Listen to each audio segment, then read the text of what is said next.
Real quick before we get into the run, here's a little bit about me. I enjoy Pokemon, especially water types. I enjoy reading, especially books about body language. And I enjoy exercise, especially weightlifting. This is the story about one of my runs in a Pokemon Blaze Black 2 Redux Nuzlocke with no EVs. And overall, I'm very proud of how it turned out. And 3 things I want to improve for the next video are the voiceover, the storytelling, and the overall pacing of the video. But with that said, enjoy the video. My starter of choice for these runs is Tepig. In this game, Tepig has Sheer Force and then Mold Breaker when it evolves into Emboar, allowing it to hit very hard in the early game, then later on in the game allowing me to hit Levitate Pokemon like Rotom or Bronzor. And also in this game, it is Fire Ground type. For my first few encounters, I get Patrat, a Gift Pansage, Bellsprout, and a Riolu. Then we battle Hugh, then get a Vanillite from an NPC that gives you an egg with 16 potential options. For this run, I allow myself to get most gift Pokemon, even if they're technically in the same area as other encounters, just to make the run more interesting. Then, I ran into a bit of trouble. Should be okay. Snivy has Pursuit. I have to stay in one turn. I knew it. I knew it. Oh no. I think Bellsprout's dead. If it pursues me, I'm cooked. I have to stay in. And now you go for Twister? Oh my gosh, Bellsprout's a goat! If Trico has Pursuit, I'm resetting. Then, it's gym time. Also, quick side note, one thing I really like about this game is that it offers so many optional battles that offer you a reward. For instance, you can fight Roxanne, and by winning, you get 2 berry juices, which is pretty useful for the first gym fight. Or you could not, and not get the reward. I really love this risk and reward system, and we get some really powerful rewards later on. We then take down the gym trainers, which are actually decently tough, and then take on Sharon. Minchino gets 2-shot by Vacuum Wave. Vanillite takes care of Pidove. Tepig takes care of Lillipup. My strat against the Snorlax was to spam Tickle with Bellsprout since it only has Work Up and Flail. Then I go into Patrat and one-shot it with Low Kick. We get to Verbank City where we get access to our next set of encounters. I get a Spearow, Krogunk, and the choice between the Kanto starters, and I choose Charmander since it evolves into a Dragon type. I decide to battle the optional Brawly because if you defeat him, you get a Meditite egg. Now it's time to battle Roxy. I trick Trubbish's Eviolite while it sets up T-Spikes, however I end up doing too much damage to it, so unfortunately I have to take an explosion.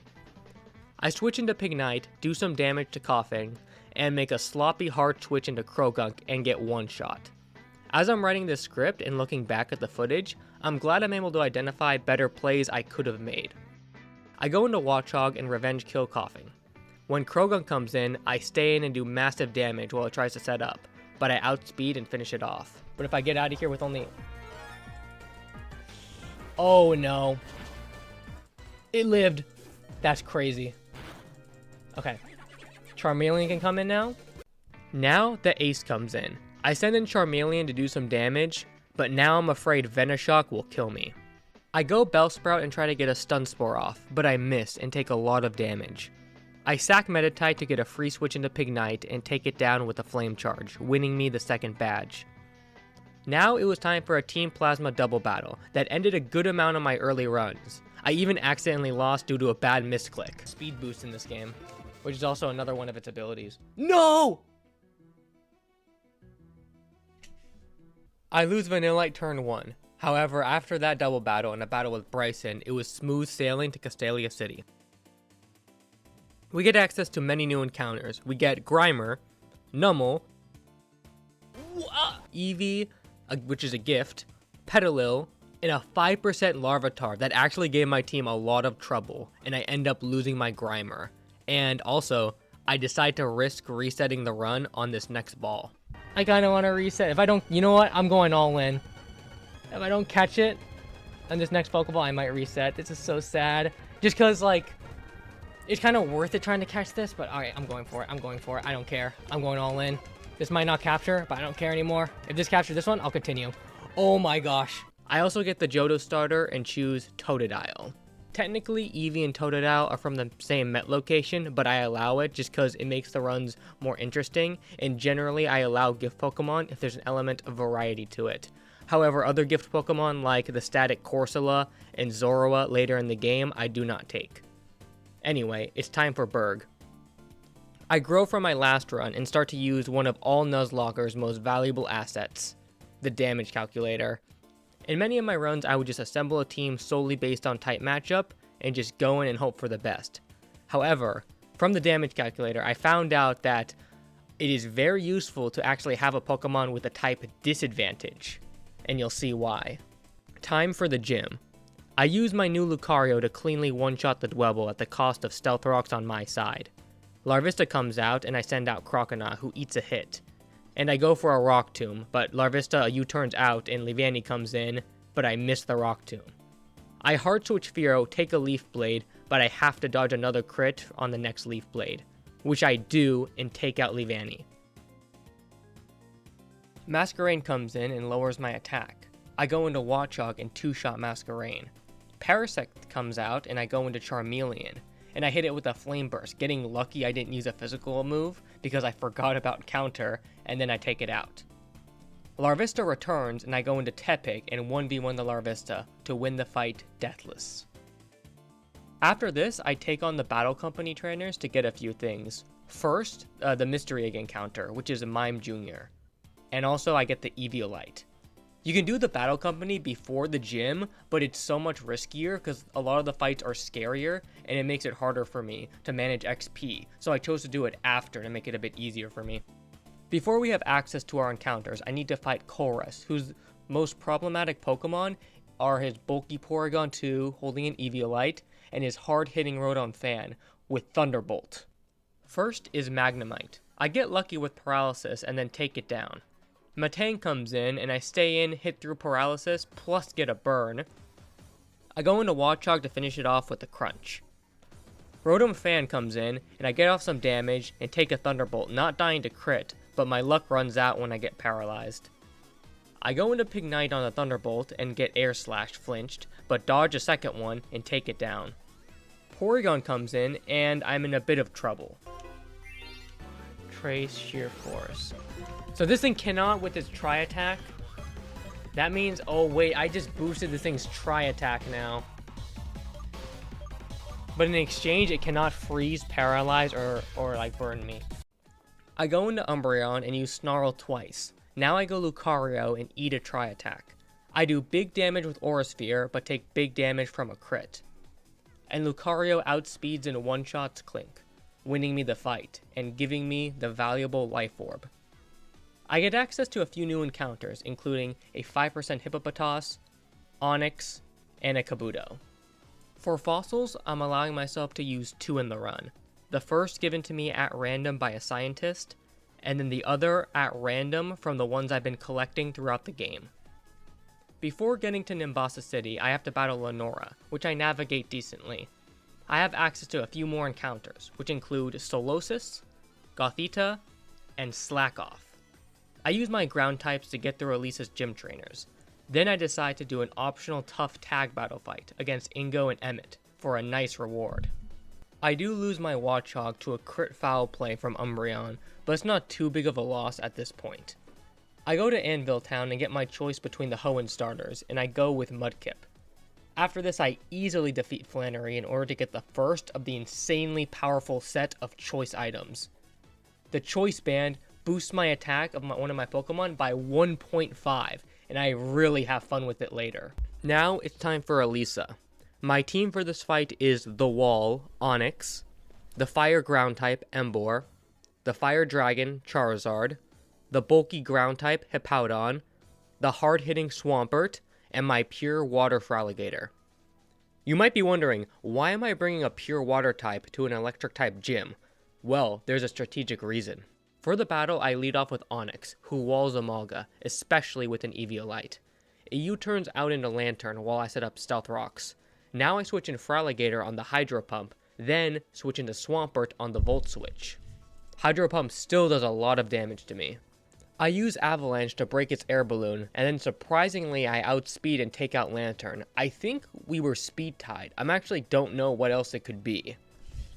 Anyway, then Ampharos comes in. I go into Feraligatr on Dragon Pulse, but it still does a lot of damage. I go into Emboar on the Volt Switch, giving me the advantage. However, I get a little unlucky. I wasn't dead to crit, it just does a lot of damage. I fire back with a Choice Banded Bulldoze, lowering its speed. Because of the speed drop, I'm able to outspeed and take out Ampharos. Now Electabuzz comes in, and it's going to go for a random non-electric type move. Ice Punch, Psychic. I can live if it's not a crit. Yes! Oh, that defense drop doesn't matter at all. Doesn't matter at all. Okay. I think this thing goes for random. This thing might go for random move, though. Crap. Now, since Feraligatr is very low, the AI is going to go for a random move for the kill. So I switch into Charizard on the Cross Chop. I know I barely live a non-critical hit Psychic, so I take the hit and Electabuzz dies to Life Orb Recoil. Zebstrika comes out. I go into Hippowdon to tank the Quick Attack. Zebstrika then hits me with an Overheat and uses a White Herb to replenish its dropped special attack. I switch into Swampert because I'm scared of Overheat getting a crit, but a Hyper Potion is used. It goes for a bounce, but luckily I dodge the paralysis, and I hit it hard with a Bulldoze, taking it to the red. I realize after 2 speed drops from Bulldoze, my Swampert can outspeed and finish off the Zebra. Then Emolga comes out, and this battle ends the way it started. Emolga versus Onix. After 1 Rock Slide, I win. Deathless Elisa! Let's go! That's crazy. After this, I do a slightly scary 2-trainer Team Plasma Gauntlet fight, where I can't heal in between both fights. Now, I face my biggest challenge yet, the gatekeeper to the haven of Driftveil City, the Heartbreaker himself, Charles.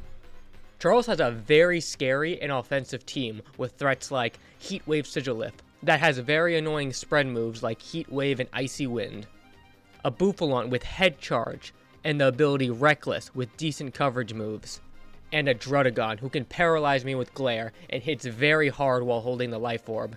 And on top of it all, I am not too experienced with triple battles. My initial plan was to take out Krokorot turn 1 with a Choice Banded Aqua Jet. However, I forgot to consider Intimidate while planning, so now I have to risk a miss with an Aqua Tail. Oh, I didn't account for Intimidate. Oh. This should still kill though, right? My plan to take out Excelgor turn 1 worked out with the combination of Fake Out and Blaze Kick. However, then this stupid Sigilif Icy Winds, lowering everyone's speed, but my Aqua Tail connects, taking out Krokorot. But then Bouffalant and a Shell Smashing Crustle come out. I switch in Charizard for Umbreon, as Feraligatr gets hit with Esper Wing. Then Bouffalant blasts Gothitelle with a Mega Horn, which is quad effective since Gothitelle has the Dark typing in this game, and takes it out. I switch in Lucario, and then I switch out Feraligatr for Swampert as Crustle Accelerock's trying to finish off my Gator. Lucario's Vacuum Wave finishes off Crustle. Then this slimy Sigilif uses Air Cutter, hitting my whole team with damage. After that, Bouffalant hits me with a high horsepower, and I thought I was dead, but barely survive. Sigilif then finishes off Lucario, Umbreon hits Bouffalant with Foul Play, and Swampert dodges a high horsepower. And Druddigon for some reason uses Thunder Punch on Swampert, maybe it was aiming for Lucario. I send out Charizard. The next turn my Quick Claw pops with Umbreon and I'm able to take out Bouffalant. Charizard breaking swipes Druddigon and Sigilif. Then I get Icy Winded again, then Charizard dodges a big Dragon Rush, then Swampert does massive damage to it. Charizard takes care of Bouffalant, and then the next turn I finally kill Sigilif, winning me the fight with 2 deaths. 1 less death than the previous attempt. My encounter for Driftveil Drawbridge is Ducklet, who is amazing against Clay. When I make it to Driftveil, I have access to the Evolutionary Stones, so I can get Victory Bell. I get another encounter in Larion, who is a very good encounter because of its typing that I plan to utilize. I go for a fishing encounter and try to get Chinchou, but I get Tentacool, who is still decent. I battle through the trainers on Route 6, however I underestimate the final ranger on the route, who has 5 Pokemon, and I should have planned better. When their Ampharos is in, I switch in Hippowdon and do some big damage, but I get paralyzed, and I know I'm dead to crit, so I switch in Embor, and then I got crit. But now I don't want to risk Embor, so I go into Umbreon. I take a hit and get paralyzed, and I'm unable to attack and get Signal Beam crit, losing Umbreon. This was a big loss, but I get 2 more encounters. I get Boldore in Charstone Cave and a choice between the Sinnoh starters, and I go with Chimchar. Now it's time for a very tough fight against Rude. This man has a very hyper-offensive team that ended one of my runs because I let a Swoobat set up one nasty plot. Now it's time for a rematch. I lead Steelix to eat a hit and set up Stealth Rocks. Then I switch in Mr. Mime to take another close combat, further lowering the Bull's defenses. I fake out the Bull, then switch into Aggron to take a quad resistant head charge. Then I go into Mr. Mime again, taking another close combat and faking it out again. Mr. Mime essentially has the role of a barrel man in this battle, like in a rodeo, safely taking attacks while keeping my other Pokemon safe from close combats. After a few more turns, Aggron is able to take out the Bull. Then another big threat comes out, Chandelure. Nice! I then switch into Hippowdon on a Strength, then switch into Feraligatr on an Ice Fang. I Aqua Jet to finish off Stoutland, barely living. Now Swoobat comes out. I switch into Slacking, taking an Air Slash. Thinking back, I should have switched into Aggron. I take another Air Slash, hoping for no flinch, and I get it. And I take down the Mon who ended my last run. Then Zoroark finally comes out. I switch into Aggron, then take an Extra Sensory. I take a Grass Knot while dodging a crit and fire back with a Smart Strike. Now I switch into Mr. Mime, risking a crit.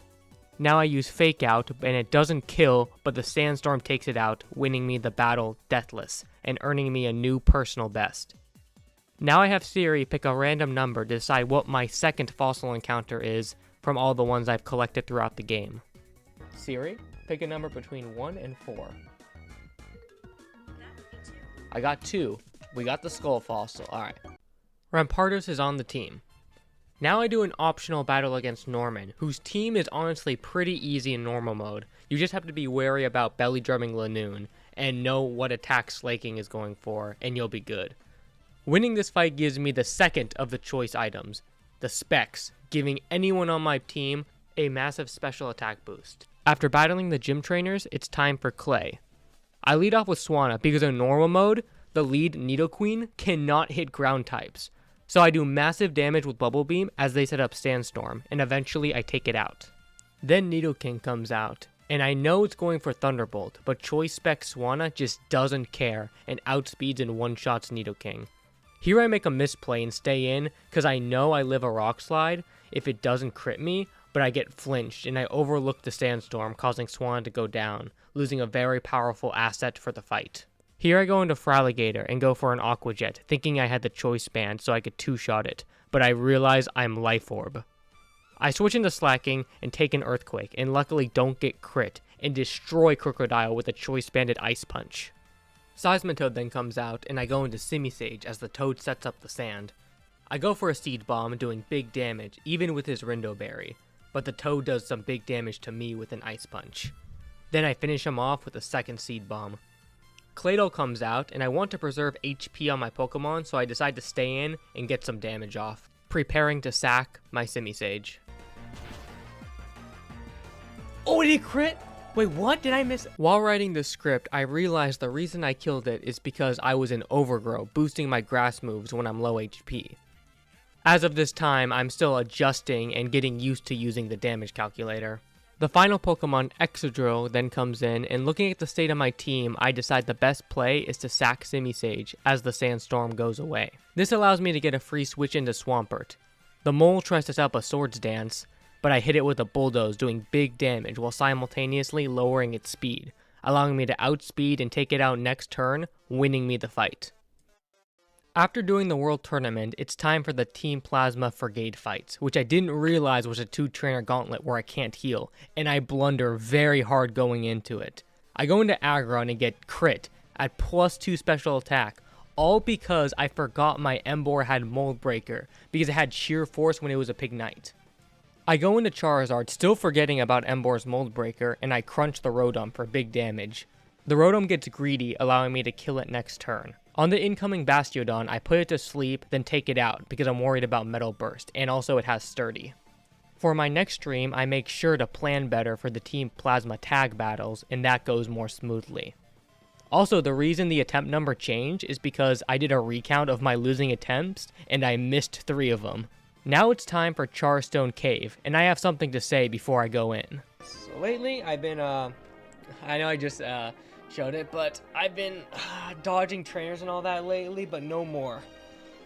Charstone Cave is one of the coolest locations in Pokemon, I think. It's like one of my favorites. I think it's a cool concept for a cave, but my goal is to get through it deathless. That is my goal. No more goofing around. I am gonna battle every trainer in this cave and do it deathless. But before that, I need to battle Hugh, going into the fight with the mentality of not trying to lose anyone. I lead off with Gigalith against his Swellow. It U-turns out into Lilligant, taking 2 Rock Blasts. As I go into Charizard thinking it would try to attack, it sets up a Quiver Dance. I go for a Blaze Kick, but Charizard gets put to sleep. I swap into Fearow on a powerful Extrasensory. I go for Detect as it Petal Dances. I can still see a way I can kill this Lilligant deathless, but in hindsight, it was super risky. I go into Emboar to take a Petal Dance or Extrasensory, while risking crit. Then I swap into Victory Bell, who is quad resistant against Petal Dance. However, it was only locked in for 2 turns instead of 3, and it wasn't confused because of its ability Own Tempo, which I didn't realize at the time. Now, I'm panicking. I go into Fearow detecting for Sandstorm Chip, then finally taking out Lilligant with Quick Attack. Electric then comes in, and I go into Charizard to take the Wild Charge, but I get crit, losing a lot more valuable HP. Then I switch into Fearow on Aqua Tail, live it, but die to Sandstorm. I go into Gigalith to live in Aqua Tail, and I go for a Rock Blast. I get a crit, but it only hits twice. And I barely take another Aqua Tail and go for another attack. We land the Rock Blast. Nice, okay. Wait, was this not gonna kill? Oh, thank goodness I landed 3 times. Oh, wow, okay. Then Samurott comes in, and I let Gigalith go down. I send in Swampert to take a close combat, but even with the defense drop, I don't get the kill. I switch into Emboar to sack it to get a free switch into Charizard. I go for an attack, needing a first turn wake up, but I don't get it, and Charizard goes down. I go back into Swampert, living a waterfall, taking down Samurott, but the speedy Swellow comes back out to finish me off, losing me the attempt. I lost because I didn't consider Sleep Powder or Quiver Dance while prepping for this fight. Not considering or overlooking one little thing can be detrimental in a Nuzlocke, regardless of your skill level. For instance, I was watching Pichao's run of Pokemon Run and Bun, the hardest Pokemon game to Nuzlocke. When he was switching out one of his Pokemon, he didn't realize a Ferrothorn could use Curse, which cost him 2 of his Pokemon, Breloom and my goat Slowbro. Anyway, not all runs end in victory, but that's okay. What many people, including me, find enjoyable about Nuzlockes is that gradual progression of mastering the game and getting better and better each time, learning from your previous mistakes. It's not a matter of if I'll win the run, it's a matter of when. This loss did sting though, because I didn't get to one-shot anything anymore with Choice Banded Slaking. Never got far enough to utilize Tyranitar. I didn't even make it through Charstone Cave. On my attempt after this one, I lost to Heartbreaker Charles because triple battles are still very tough for me. But on attempt 14, the one I'm doing right now, I'm currently at Opalucid City and I'm excited to see how far I can take this attempt. And if I don't win, that's okay, because my next attempt will be even stronger.